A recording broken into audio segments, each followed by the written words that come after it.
पहिल्यांदा टिकणं कठीण आहे. का टिकणं कठीण आहे त्याची कारणं आहेत. एक तर हा जी आर जो काढला तो घाई गडबडीमध्ये आझाद मैदानातलं आंदोलन थांबवण्यासाठी सखोल विचारांती काढलेला नाही. त्याशिवाय 2 तारखेला 1 आणि 2 तारखेला हायकोर्टाचा प्रचंड मोठे दट्ट्या होता, रेटा होता की आंदोलन थांबवा, आणि सरकारला ते यश येत नव्हतं. म्हणून घाई गडबडीत काढलेला जी आर हा एक भाग. दुसरा भाग असा आहे की या जी आरनं मराठ्यांना आरक्षण दिले हे जे काही बोललं जातंय मीडियातून सगळ्या ठिकाणी, तर मराठ्यांना या जी आरनं आरक्षण दिलेलं नाही. मराठ्यांना एक महाराष्ट्र सरकारनं वेगळा कायदा करून 10% आरक्षण दिलेलं आहे. त्याला SC-BC आरक्षण म्हणतात.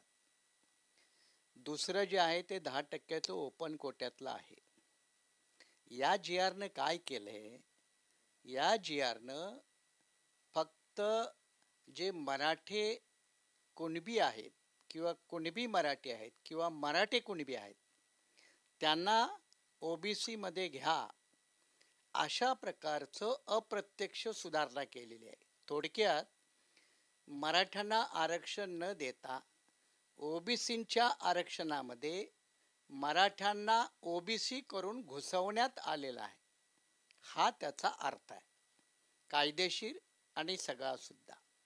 राहिला प्रश्न न्यायालयात टिकेल का, तर तो न्यायालयात टिकणार नाही.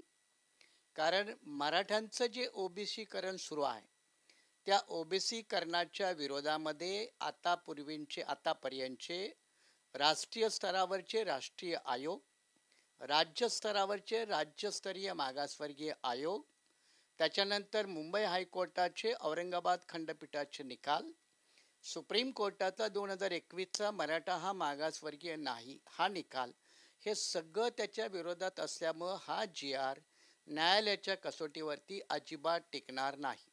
पहिल्यांदा एक लक्षात घ्या, मंडल आयोगानं जे OBCना आरक्षण दिलं ते नुसत्या आयोगाच्या शिफारशीवरती नाही. आयोगाच्या शिफारशी स्वीकारल्यानंतर त्याला सुप्रीम कोर्टात चॅलेंज करण्यात आलं आणि सुप्रीम कोर्टानं OBCच्या 27% आरक्षणाला मान्यता दिली. तर इतक्या प्रमाणामध्ये कुणबी मराठा, मराठा कुणबी हे मराठवाड्यामध्ये या भागात आढळतात अशा प्रकारची ती नोंद आहे. मग ती नोंद जी आहे ती आता परिवार म्हणजे कुटुंबनिहाय तपासणी करून घेत असताना त्या कुटुंबानी हे सिद्ध केलं पाहिजे की ते मराठा कुणबी किंवा कुणबी मराठा अशा स्वरूपात जात लावत होते. मग त्यांचा OBC मध्ये प्रवर्गात समावेश करण्यात येईल.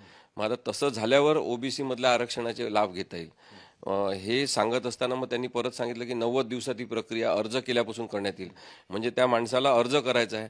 त्यांनी टायटलच त्याचं असं दिलेलं आहे की ज्यांची अशी मागणी असेल त्यांनी स्वतःला पात्र ठरवलं पाहिजे आणि ते पात्रतेचे निकष मग अंमलबजावणीच्या पातळीवर कसे लावणार याची स्पष्टता या गॅजेटमध्ये नाही आहे.